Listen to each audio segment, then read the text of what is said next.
Et stop, tu roules sur le boulevard BD, cet album est fait pour toi. Le voyage de Shuna. Nous sommes, il y a fort longtemps, dans une ancienne vallée creusée par un glacier, au milieu d'un petit royaume oublié de tous.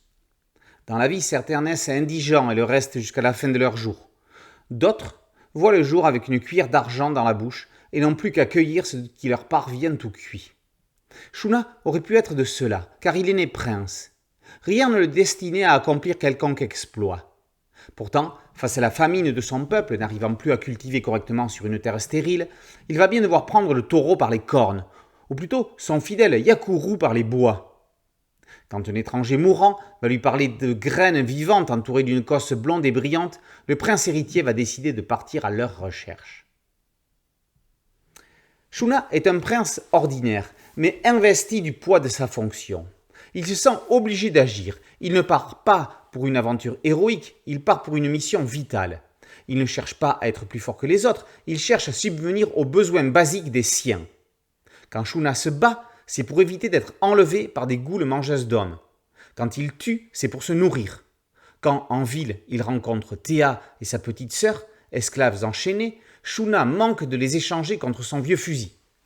C'est Théa qui va se positionner en héroïne en l'empêchant de conclure ce marché qui le perdrait.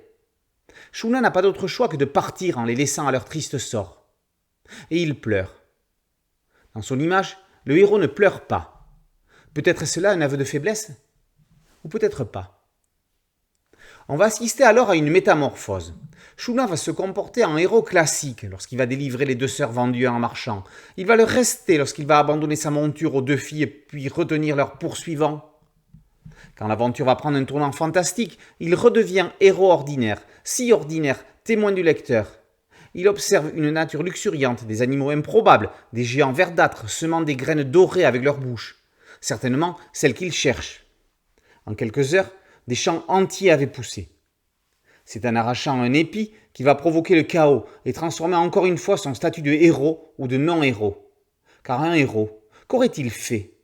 Il aurait illico récupéré tout ce dont il aurait besoin et serait rentré victorieux dans ses terres. Pour Shuna, ça ne va pas se passer aussi simplement. Intelligemment, Hayao Miyazaki offre à son personnage un destin commun, alors qu'il aurait été linéaire qu'il devienne un héros comme beaucoup d'autres, sans peur et sans reproche. Ce n'est pas ce qu'il recherche, ni ce que Shuna recherche. C'est cela qui fait la particularité de ce conte japonais. Les éditions Sarbacane réhabilitent enfin cette histoire de 1983 qui aurait fait un sublime long métrage animé. Le voyage de Shuna par Hayao Miyazaki est paru aux éditions Sarbacane. Boulevard BD, c'est un podcast audio, un site dédié et une chaîne YouTube. Merci de liker, de partager et de vous abonner. A très bientôt sur Boulevard BD. Ciao.